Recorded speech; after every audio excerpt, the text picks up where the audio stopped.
NREG workers യൂണിയന്റെ നേതൃത്വത്തിൽ Elavanchery post ഓഫീസിലേക്ക് മാർച്ചും ധർണയും സംഘടിപ്പിച്ചു. NREG workers union Elavanchery panchayat കമ്മിറ്റിയുടെ നേതൃത്വത്തിലാണ് മാർച്ചും ധർണയും സംഘടിപ്പിച്ചത്.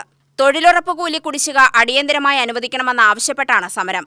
തൊഴിൽ സമയം രാവിലെ 9 മണി മുതൽ വൈകിട്ട് 4 മണി വരെ ആക്കണമെന്നും തൊഴിലാളികൾ ആവശ്യപ്പെട്ടു. PV രാമകൃഷ്ണൻ സമരം ഉദ്ഘാടനം ചെയ്തു. പണി ധാരാളം ഉണ്ടായിരുന്നു. കരാറുകളുടെ സിലിറ്റ് കോരൽ അതും ധാരാളം ഉണ്ടായിരുന്നു. ഇപ്പോൾ ഒരിക്കൽ ചെയ്ത സ്ഥലത്ത് 3 വർഷത്തിന് ചെയ്യാൻ പറ്റില്ല. അവ പണിയില്ലാതെ വന്നു. നമ്മൾ ഇതിനകത്ത് ഉന്നയിക്കുന്ന മറ്റൊരു കാര്യം കാർഷിക മേഖലയിൽ കൂടി ഈ പണി ഉൾപ്പെടുത്തണമെന്നാണ്. നെൽകൃഷി ഉൾപ്പെടെയുള്ള പണി ഉൾപ്പെടുത്തണം.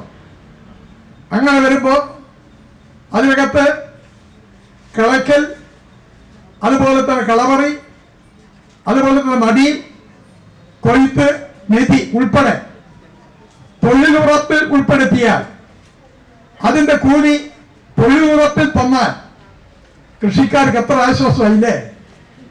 എല്ലാ കൃഷിക്കാരും തരിശിട്ട ഭൂമിയിൽ കൃഷി ഇറക്കും.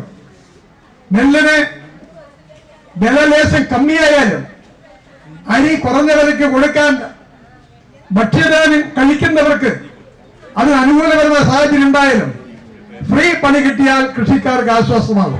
KC ജ്യോതി അധ്യക്ഷത വഹിച്ചു. R കൃഷ്ണൻ, മണികണ്ഠൻ എന്നിവർ പ്രസംഗിച്ചു. വിശ്വനാഥൻ സ്വാഗതവും കുട്ടിക്കൃഷ്ണൻ നന്ദിയും പറഞ്ഞു. UTV news, Palakkad.